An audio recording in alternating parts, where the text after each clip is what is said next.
Bueno, buenas noches a todos. Vamos a ver si consigo mantener la voz alta. Ahí donde nosotros trabajamos en el Amazonas brasileño no había micrófono, así que bueno, debería estar acostumbrado. Bueno,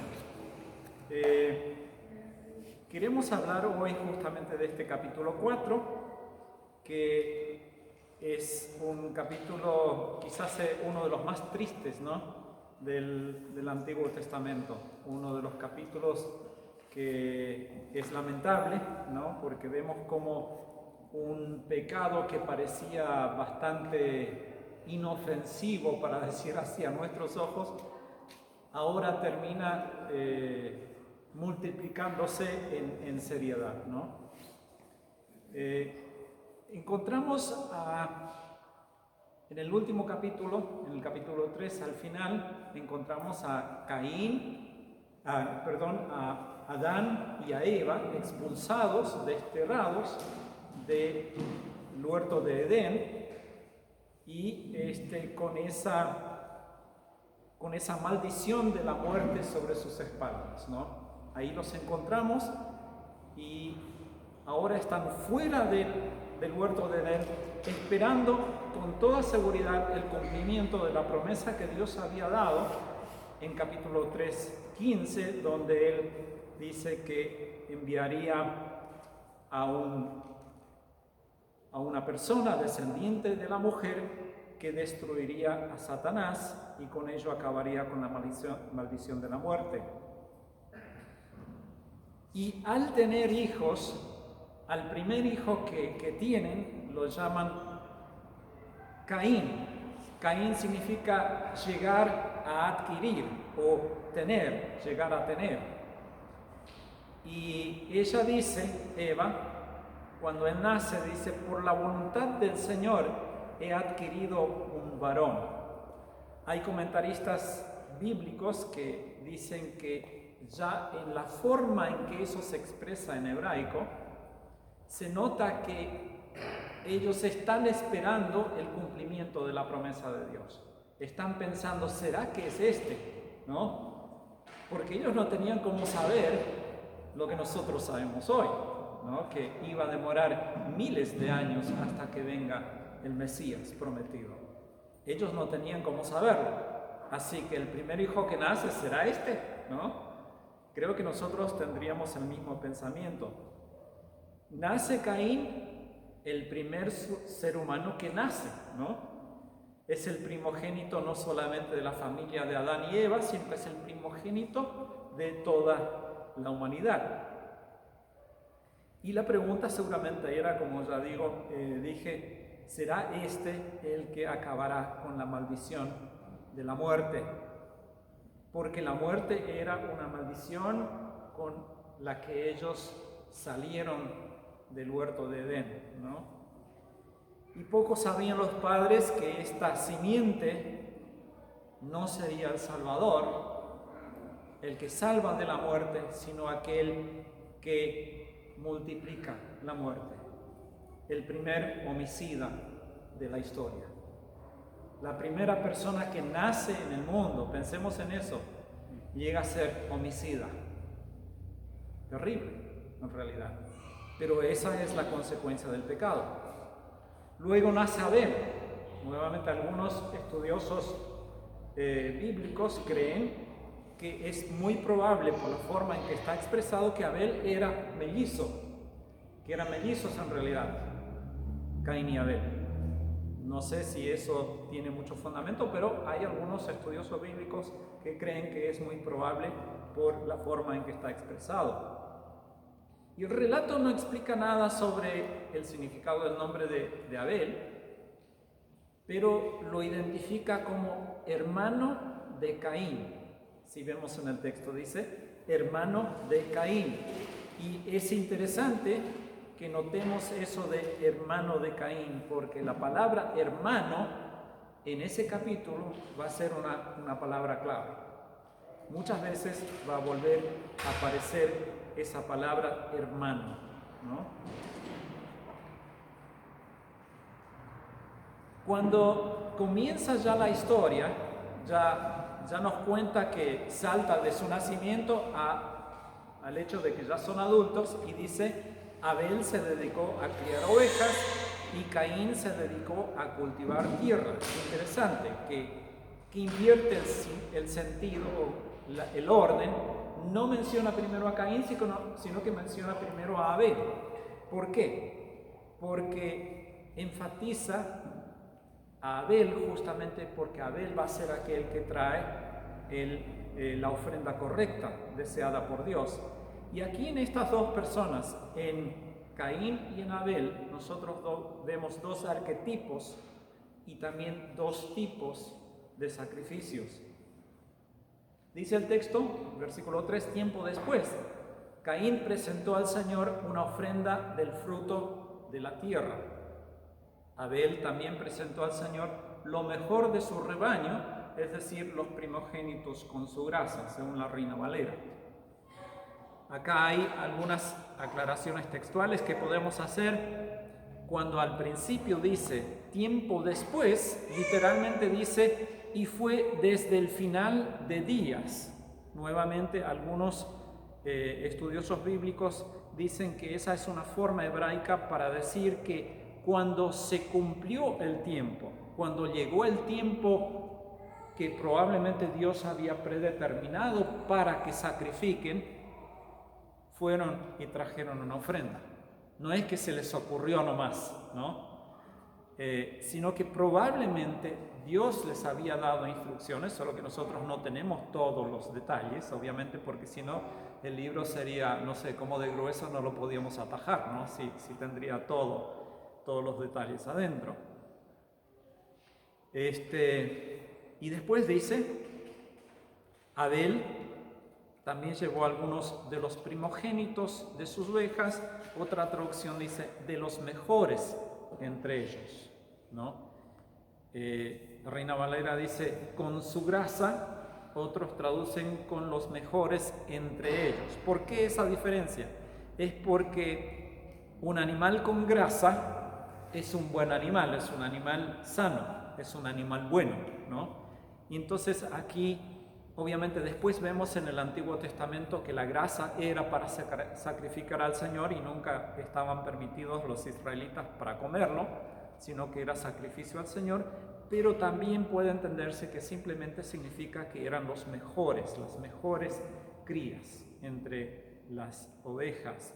Y dice que trajo de los primogénitos de sus ovejas, ¿no? Después el siguiente versículo dice, y el Señor miró con agrado a Abel y a su ofrenda, pero no miró con agrado a Caín ni a su ofrenda. Es interesante que no solo dice que Dios no miró con agrado o miró con agrado a la ofrenda, dice, miró con agrado a Abel y a su ofrenda, y no miró con agrado a Caín ni a su ofrenda. ¿Por qué? Porque lo que Dios quiere en realidad no es la ofrenda, es la disposición del corazón de quien trae la ofrenda, ¿no? Eso es muy importante. Lo que ellos ofrecen a Dios es la expresión de lo que está en su corazón. Dios mira al corazón. Ahora, podríamos argumentar que, bueno, pero ¿qué pasa? Dios parece que favorece a Abel y no le favorece al otro. ¿Qué está pasando? No. En realidad cuando Dios interviene y lo confronta a Caín, le dice, si haces o si hicieras lo bueno, ¿acaso no serías aceptado? Quiere decir que era obvio que él no hizo lo bueno y que probablemente sabía lo que sería lo bueno para hacer, ¿no? No es que él era un pobre inocente que, bueno, traje lo que yo produje, y además no dice ni que trajo de los mejores frutos o de los primeros frutos, simplemente dice que trajo de los frutos de su cosecha. Es casi seguro que Caín sabía lo que Dios esperaba de ellos, pero decidió traer una ofrenda de acuerdo a lo que a él bien le parecía. Una ofrenda de los frutos de la tierra que Dios había maldecido, ¿no? Y es interesante que tenemos comentarios sobre esto en el Nuevo Testamento. Hebreos 11:4 dice, por la fe, interesante, por la fe, Abel ofreció a Dios más excelente sacrificio que Caín, por lo cual alcanzó testimonio de que era justo, dando Dios testimonio de sus ofrendas, y muerto, aún habla por ella. Ese es el comentario del Nuevo Testamento sobre esto. Después, más tarde, en Éxodo, Dios da la instrucción al pueblo de Israel que dice lo siguiente. Éxodo 13, versículo 12, dedicarás al Señor todo aquel que abra matriz, lo mismo que toda primera cría de tus animales. Todos los machos serán del Señor. Y podemos decir, bueno, pero ellos no sabían esto, porque esto se escribió mucho más tarde, Dios dio esta orden mucho más tarde. Pero tenemos que darnos cuenta que el Señor que habló esto es el mismo Señor en el momento que se lo dijo a Moisés, que en la época vivían Caín y Abel.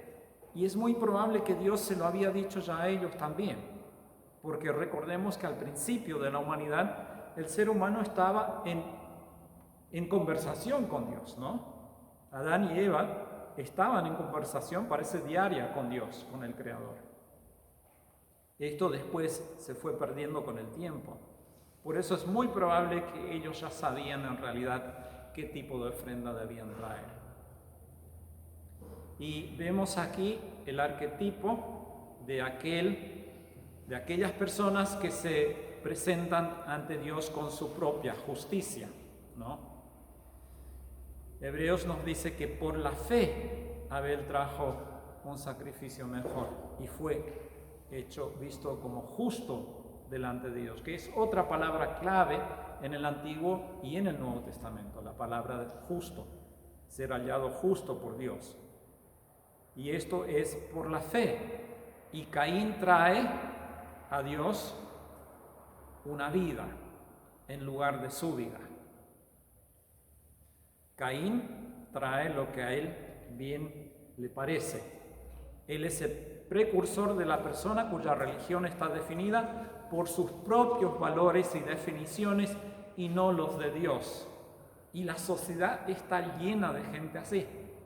Algunos creen inclusive, bueno, Dios tendría que estar contento conmigo, ¿no? Porque yo hago esto y no hago aquello, ¿no? Es la idea que el ser humano muchas veces tiene de que alcanza y que Dios tendría que en realidad estar contento y agradecido conmigo, ¿no? Por lo poco que hago, ¿no? En realidad. Pero bueno, esa gente, como Caín, creen que pueden venir a Dios así como quieren. Muchas personas siguen en realidad el ejemplo de Caín y creen que ellos están bien con Dios, pero en realidad Dios muy poco les interesa. Y es interesante que Abel había entendido que solamente podemos venir a Dios confiando por fe en su gracia y no por nuestros propios méritos. Es muy marcante la diferencia que hay entre estas dos personas. Pero si no tuviéramos el comentario de Hebreos, ¿no? Estaríamos medio caminando en la oscuridad acá. Pero sabemos por el texto en Hebreos que Abel por la fe trajo un buen sacrificio y que Dios por eso lo vio como justo. Y aquí aprendemos una lección interesante, hermanos. Si hay una deficiencia en la ofrenda que se trae a Dios, siempre hay una deficiencia en el corazón de quien la da. ¿No es cierto? Si hay una deficiencia en la ofrenda que se trae, siempre hay una deficiencia en el corazón de quien la da. Y eso tendría que ser una advertencia para nosotros, ¿no? Y sabemos también que a Dios le importa nuestra actitud. Le importa no lo que traemos, sino con qué actitud lo traemos.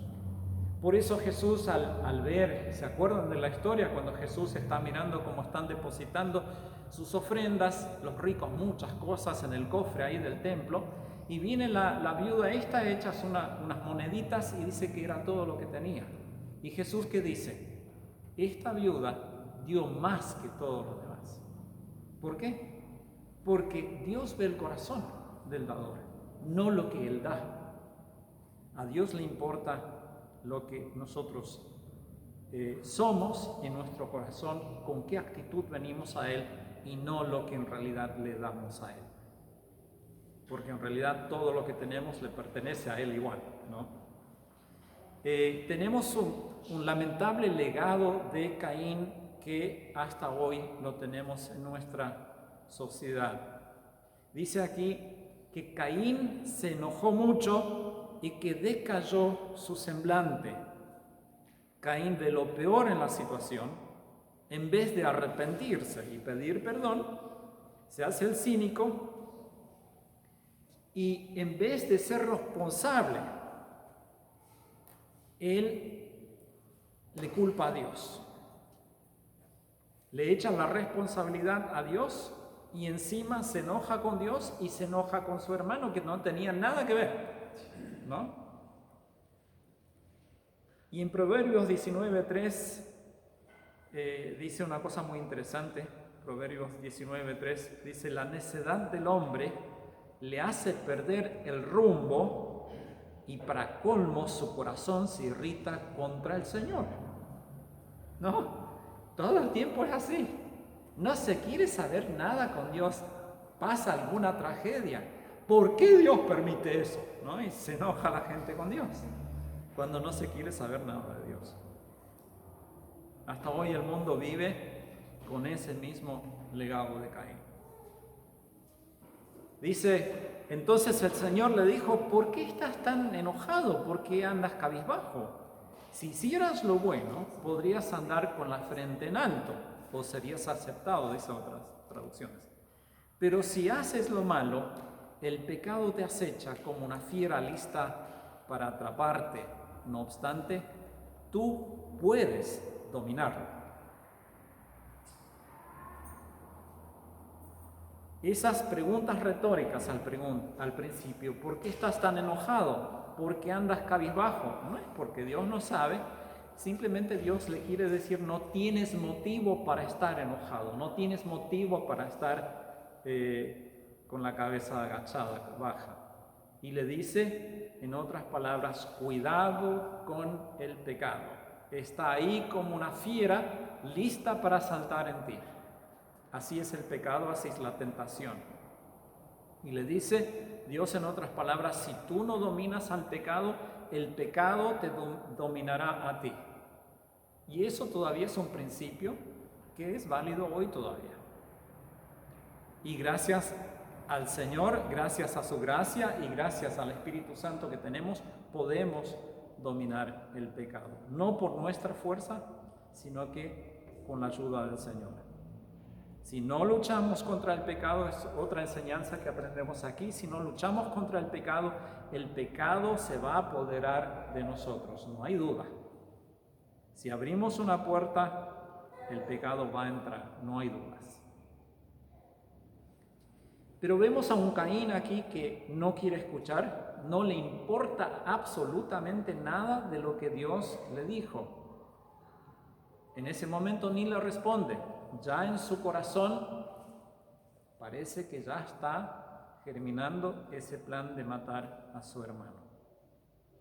Y es la ira que, si no es controlada, va a consumir a una persona de tal manera que la persona deja de ser racional. Y esto pasa siempre. Si permitimos que la ira nos consuma, vamos a llegar a un punto donde vamos a actuar de forma irracional. Y esto es lo que hizo Caín. En vez de arrepentirse, dijo: yo tengo derecho de estar enojado. Y hay mucha gente que dice eso sobre Dios: yo tengo derecho de estar enojado con Dios.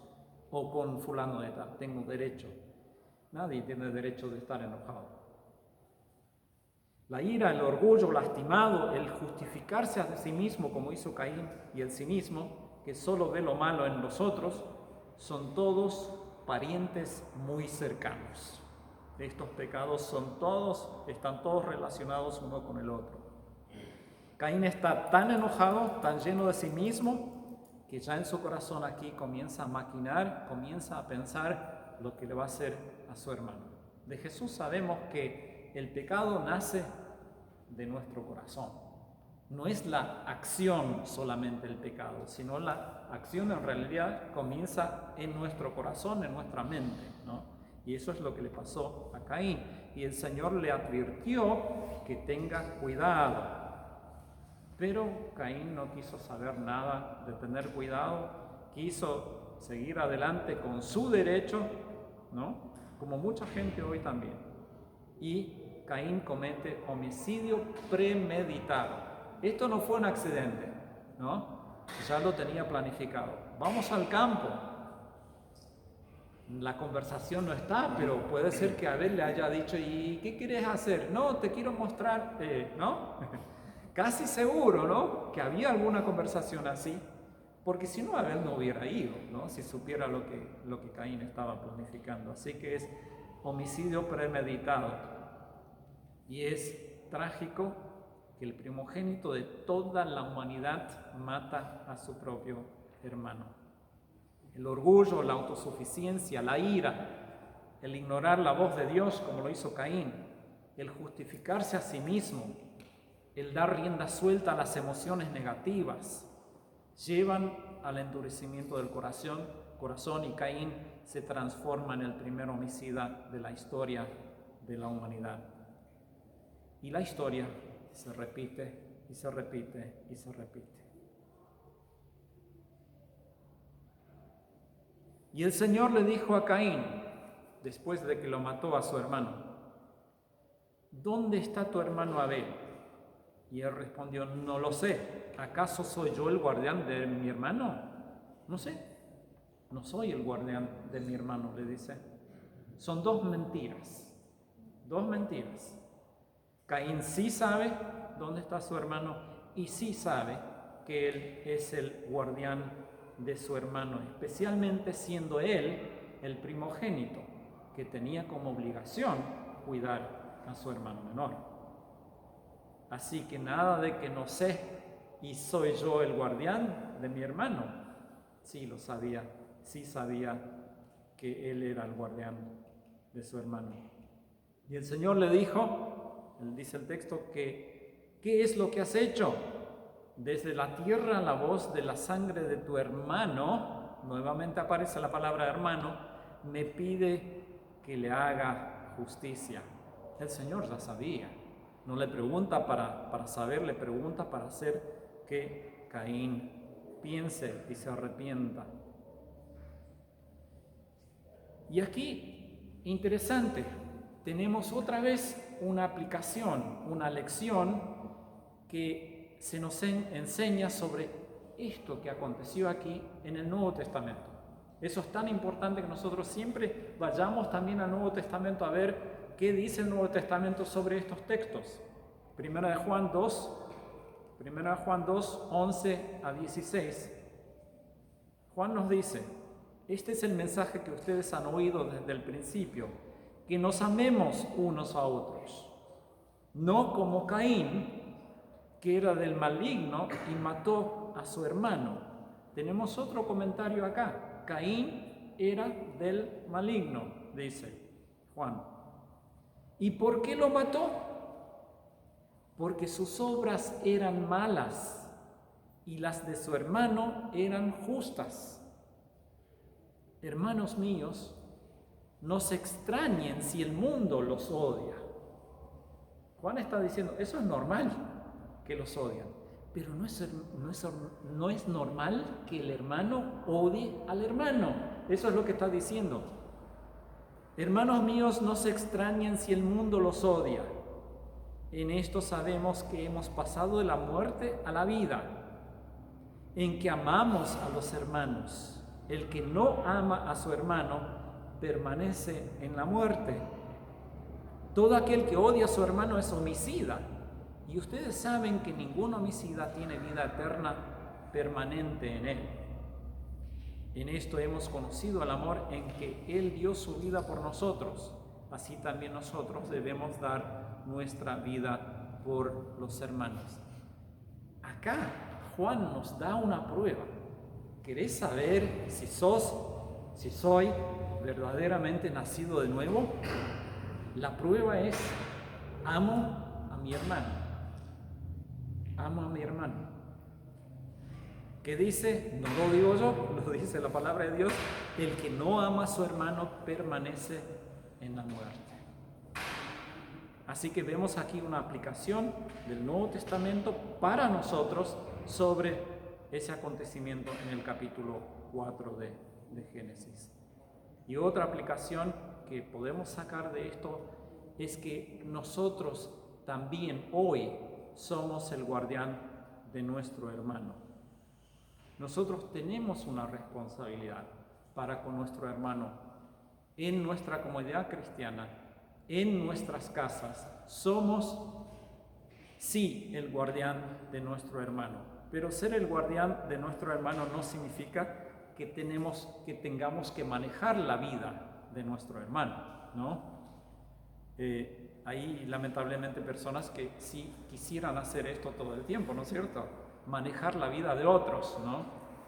No significa meterse en la vida de los demás. Se cuenta, porque estas personas lamentablemente siempre las hay también, que tan deseosos de servir a los hermanos, ya al final les son una carga, ¿no? Se cuenta Charles Spurgeon, no sé cómo se dice en español, el gran predicador de Inglaterra, cuenta una anécdota que dice que una hermana en la iglesia que era así, que siempre corriendo de acá para allá para ayudar a los hermanos, llega el día que ella fallece y él dice: la hermana fulana de tal descansa en paz, y así descansan los hermanos. Pero sí tenemos responsabilidad de cuidar a nuestro hermano, de ofrecerle ayuda, de protegerlo, de orar con él, por ella. ¿Y cómo podemos poner eso en práctica? Porque tenemos que ser prácticos en estas cosas, en estas aplicaciones. ¿Por dónde podemos empezar? Hay una cosa, yo creo que hay un problema en la iglesia, especialmente en misiones, quizás en otras partes del mundo sea la misma cosa, que muchas veces los hermanos cristianos, cuando se juntan para un asado o se juntan para una reunión, quizás ustedes nunca lo hicieron, pero bueno, es una tendencia, por lo menos en muchas iglesias, que se comienza a hablar sobre otras personas. ¿Sí o no? Es muy común que se haga, muy común. Yo me crié en una familia donde se hacía eso todo el tiempo. ¿Sabías de fulano de tal y tal y tal? Uno le pasa la noticia al otro y casi nunca son noticias buenas. ¿Sí o no? Y a veces esas cosas también las decimos sobre hermanos, ¿no? Solo que lo empaquetamos un poquito más. Te comento para que ores, ¿no? Cuando es un chisme sobre el hermano, sobre la hermana, ¿no? Es como que el ser humano, nosotros nos sentimos como que somos un poquito más si sabemos algo sobre alguien para contar, ¿no?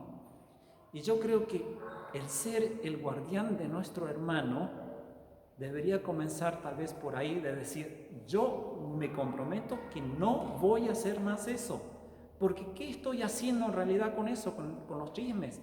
Lo estoy matando a mi hermano, lo estoy matando, su reputación por lo menos estoy matando, ¿no? O de mi hermano. Yo sé que es difícil, porque si alguien viene y te cuenta una historia jugosa, ¿no? De alguien, de un hermano, ¿cómo lo vas a parar? Porque generalmente si lo querés parar, se va a ofender él también, ¿no? O ella, ¿no? Entonces no es fácil, es una cuestión que no es fácil. pero tratemos por ahí tal vez de cambiar de tema. Ser hermanos, vamos a dejar, no hablemos mal de fulano de tal. Yo me crié en una familia donde se hacía esto, donde se hablaba mal de la otra gente, y yo creo que eso es muy común, lamentablemente, en muchas familias y también en el mundo cristiano. Así que seamos guardianes de nuestro hermano, de nuestra hermana, y no permitamos que les hagamos mal con las palabras, con lo que decimos sobre ellos. El Señor le dice a Caín: ahora pues maldito serás por parte de la tierra que abrió su boca para recibir en tus manos la sangre de tu hermano. Otra vez, ¿no? Cuando labres la tierra, no te volverá a dar su fuerza y andarás por la tierra errante y extranjero. Caín le responde: este castigo es es más de lo que puedo soportar. Hoy me condenas al destierro y nunca más podré estar en tu presencia. Andaré por el mundo errante como un fugitivo y cualquiera que me encuentre me matará. El cinismo otra vez de Caín.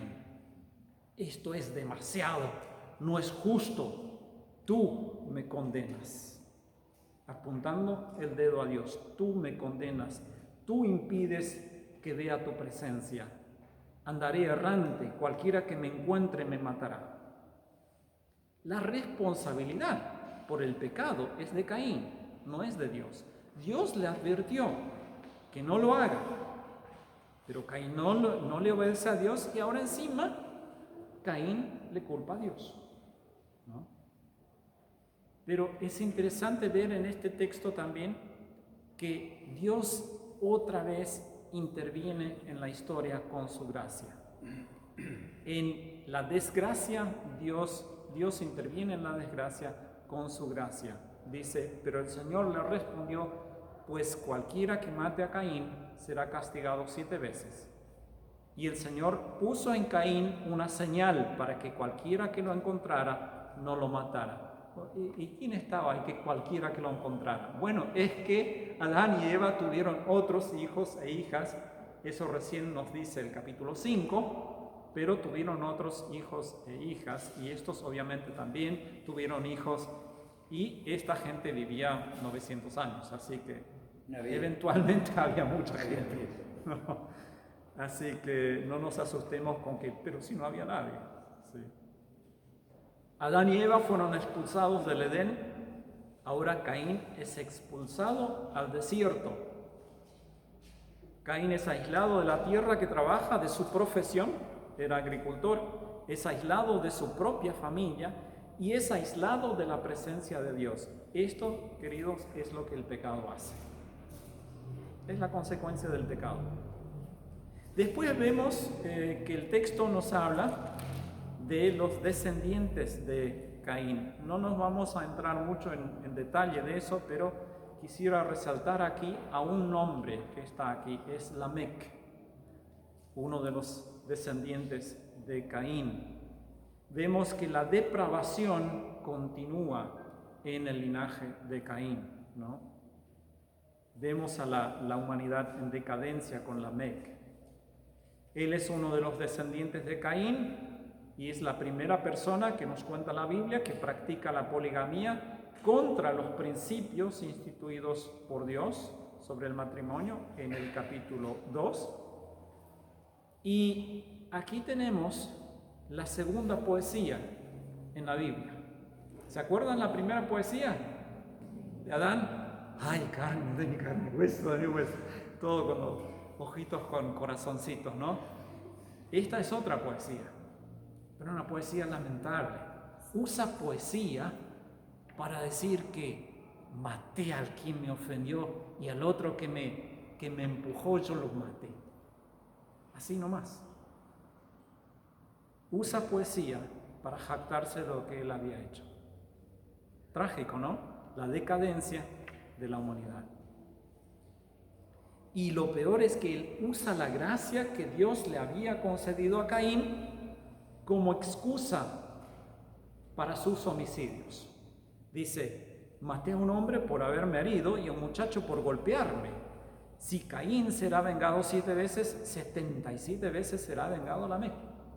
No era Dios que le dijo eso, pero él usa la gracia que le había dado Dios a Caín, la mal usa para excusa por sus propios homicidios.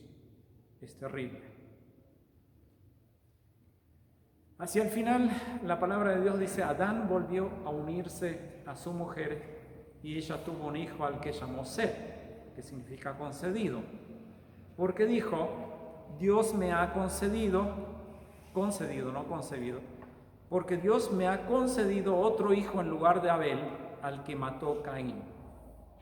También Set tuvo un hijo a quien llamó Enos. Y acá hay una cosa interesante. Desde entonces se comenzó a invocar el nombre del Señor. Y se cree que el linaje de Set es el linaje de los justos, de aquellos que invocan el nombre del Señor. Y es obviamente aquí, a través de este linaje, que vendrá la promesa, que continúa la promesa del capítulo 3:15. ¿no? Siempre volvemos a ese versículo porque ese es, en realidad, es la llave para todo Génesis y para toda la Biblia. A través de este linaje ahora sigue la promesa de Dios, porque Dios siempre cumple sus promesas. Caín se alejó de Dios, Abel está muerto, pero Dios concede a Adán y Eva otro hijo en lugar de Abel. Y por medio de este linaje es donde nosotros vemos después que viene el Salvador. Entonces hoy con algunas aplicaciones, ¿no?, en el estudio bíblico, y espero que estas aplicaciones sean buenas y útiles para nuestra vida. Yo creo que las son. Siempre si las aplicamos, ¿no? Si no solamente las oímos, sino que si las ponemos en práctica. Así que, hermanos, el estudio de hoy, un poquito más corto tal vez, pero creo que ha sido bueno que nos confrontemos con este capítulo y que también podamos sacar algunas conclusiones de acá. Entonces, si hay alguna pregunta o alguna aclaración que alguien quiera hacer. Una pregunta, el versículo 13, si no me equivoco. Bueno, habla de la marca. Sí. ¿No? Otra versión dice señal y otra dice estigma. Sí. ¿Qué pudo haber sido esa? ¿Una marca física o una marca? ¿A qué puede estar haciendo referencia a esa marca, esa señal, ese estigma? Es muy difícil saber eso. Hay especulaciones, obviamente, de lo que podría haber sido. Pero nosotros en nuestra preparación para traducción bíblica tuvimos una vez a un francés antropólogo cristiano, ya muy anciano, que muchos años estaba en África, trabajando con pueblos originarios que casi no habían tenido contactos con personas de afuera. Y estas tribus vivían en clanes, y él nos contó, y estos clanes se protegían uno al otro, porque a veces tenían que salir de su territorio e ir a otros territorios por comercio, y podía acontecer que alguien les haga daño a ellos, ¿no? Y dice que cada clan tenía, creo que en el brazo, una marca, un tatuaje, y eso era una advertencia para todos los demás clanes: no te metas con este hombre porque pertenece a un clan. Si le haces algo, están todos los que están en ese clan que se van a vengar. Y él dijo, justamente sobre ese versículo, es posible que haya sido algo así, ¿no? Algo visible, alguna marca visible. Obviamente hay películas que ponen cualquier cosa, pero sí, claro, no sabemos. Pero es posible que esto haya sido una marca de ese tipo, ¿no? Así que Abel tenía que haber sido de ese linaje, sin embargo nació un tercer hijo para que siga, porque ya no estaba. Sí, así es. Bueno, no sé si era el tercer hijo, porque en el capítulo 5 después dice que tuvieron más hijos e hijas, ¿no? Probablemente muchos, ¿no? Pero sí, dice específicamente en reemplazo de Abel, ¿sí? Porque como sabemos, la Biblia no menciona todos los nombres, menciona aquellos que son importantes para la historia de Dios, ¿no? Por eso lo menciona a Abel, que es el sustituto por medio del cual se va a cumplir su promesa de la llegada del Mesías. La Biblia es hermosa, ¿no? Si la leemos bien, ¿no? Sí. Una pregunta, ¿y ahí cómo sería? Porque después ellos se iban casando. Ajá. ¿Y con quiénes se casaban? Y con sus propias hermanas, Con las hermanas. al principio, sí, no había otra forma, ¿no? Pero si Dios creó al ser humano perfecto, a imagen y semejanza suya, entonces los genes eran perfectos, no estaban corrompidos, ¿no? Hoy eso sería incesto y las cosas no salen bien, ¿no? Pero estamos hablando de bien al principio cuando Dios creó a los primeros seres humanos, ¿no? Y así era con los animales también, probablemente, aunque nunca dice que hizo solo dos, ¿no? De los animales. Solo del ser humano dice que hizo Adán y Eva, ¿no? Sí. Pero es muy probable que sea así, ¿no? Es casi la única forma, porque es interesante otra vez que la teoría de la evolución nos enseña que nosotros éramos brutos antes, ¿no? Que nuestros antepasados salen ahí de la caverna, ¿no? Con un hueso en la mano o algo, y después se va parando cada vez un poquito más y somos cada vez más inteligentes, y eso es lo que la sociedad cree hoy, que somos cada vez más inteligentes, ¿no? Pero la ciencia también nos dice que nosotros usamos solo 10% de nuestro cerebro. ¿Y qué pasa con el otro 90%? Yo personalmente creo que al principio usábamos 100%, solo que con la degradación, con la involución, ¿no? Estamos perdiendo cada vez más. Sí, para agregar en Hechos 17:26 dice de una sangre hizo todo el linaje de los hombres. Gracias, hermano. Exacto, sí, dice eso ahí. Todo el linaje de los hombres. Sí. Eso es, así es, sí. Sí. Esto de que la gente vivía tantos años antes, ¿por qué será? ¿Por qué será que vivían tan por la decadencia del ser humano, Sí, por el pecado? probablemente. Dos factores. Los científicos cristianos creacionistas creen que son dos factores, especialmente. Uno, que la genética era mucho más pura que hoy, y por eso el ser humano vivía mucho más tiempo. Y también la ciencia hoy nos dice que en realidad es el sol que nos envejece más que cualquier otra cosa. Y ellos creen que es muy probable que lo que leemos en el capítulo 1, donde dice que Dios dividió las aguas y puso parte de las aguas arriba de la bóveda, ¿no? Y otra parte abajo, en forma de vapor posiblemente, ¿no? Y que eso se cayó todo en el diluvio, se vino abajo, ¿no? Por eso esa lluvia torrencial, ¿no?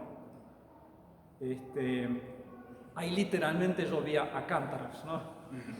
Entonces, esa capa protectora, dicen los científicos, nos hubieran protegido o protegieron de los rayos malignos del sol a la humanidad en ese tiempo. Por eso, y por la genética mucho más perfecta todavía. Son los dos factores que se mencionan. Después del diluvio, o sea, Dios dice 120 años vivirá el hombre. Bueno, justo antes del diluvio. Y después ya, yo la vida en los Salmos dice 70 años vivirá el hombre, 80 los más rudos. Sí, se va bajando, pero justamente sí. Posiblemente a causa de la maldad de la gente. Sí. Imagínate un tipo haciendo del año 900 años cada tuyo. Y hacía 300 años, mucha gente llegaba a 40 años nomás. Ya era viejo a 40 años. El hermano que estuvo en África nos decía que ahí en África los que más viven son 40 años. Sí, así es. Sí. Así que, claro que no tenemos pruebas contundentes, pero según el relato bíblico eso es lo más probable. Sí, creo que es posible, porque por ejemplo hay árboles que a lo mejor tienen 1000 años y una vida. Sí. Entonces, tranquilamente el ser humano podría haber vivido. Sí, hay árboles que dicen que de esos que hay en California, esos enormes, que pasan hasta auto debajo, ¿cómo se llaman esos? Secoyas, sí. Y algunos dicen que es de la época de Jesús, ¿no? Impresionante una cosa así. Sí. Así que sí, esos todavía tienen la genética. Bueno, hermanos.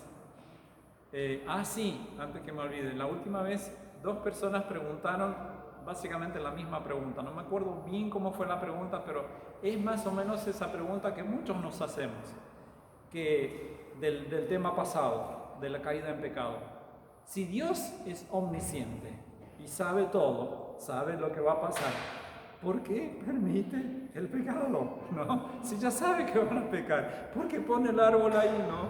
Más o menos, es una pregunta que muchos nos hacemos, ¿no? Y yo creo que hay una respuesta parcial sería que, como habíamos mencionado también, que el hombre necesita poder probarle a Dios que realmente le obedece porque lo ama y no porque es un robot que solo puede obedecer, ¿no? Esa sería una de las respuestas, y la otra es: no sabemos todo con exactitud porque no somos Dios, no tenemos esos detalles, y yo muchas veces me guío en Deuteronomio 29, donde dice que las cosas reveladas son para nosotros y para nuestros hijos para que las hagamos, ¿no? Pero las cosas secretas son del Señor, ¿no? Hay cosas que lamentablemente no las sabemos. A veces no debemos citarlo cada vez que no sabemos algo, obviamente, pero hay cosas que sí no sabemos. Y hay que dejar la ignorancia. Sí, no es una excusa para ignorancia. Bueno, hermanos, oramos. ¿Quieres orar? ¿Sí? ¿Una pregunta más? Con respecto a esta de la clase pasada, el árbol de fruto prohibido era literalmente un árbol, porque muchos dicen que era algo en sentido figurado, algo simbólico. Sí. Era un pecado en realidad de prohibido. Sí, no. Entiendo, sí. Estoy consciente de eso, pero es muy probable que era un fruto, porque habla de que en el contexto dice: de todo árbol, de todo fruto puedes comer menos de, ¿no? Entonces sería raro que ese uno no sea un fruto. Y menciona la creación de Sí. las plantas y los árboles. Exacto, entonces está en ese contexto, entonces es medio raro esa interpretación, pero sé que existe. Sí. Manzana deliciosa la ropa. Para mí que sí brillaba, ¿viste? Entonces, la Eva. La verdad que no sabemos. Pero sí hay algunos que dicen que tenía que ver con relaciones sexuales. No es eso. Porque Dios creó al ser humano perfecto, entonces esa parte también es perfecta.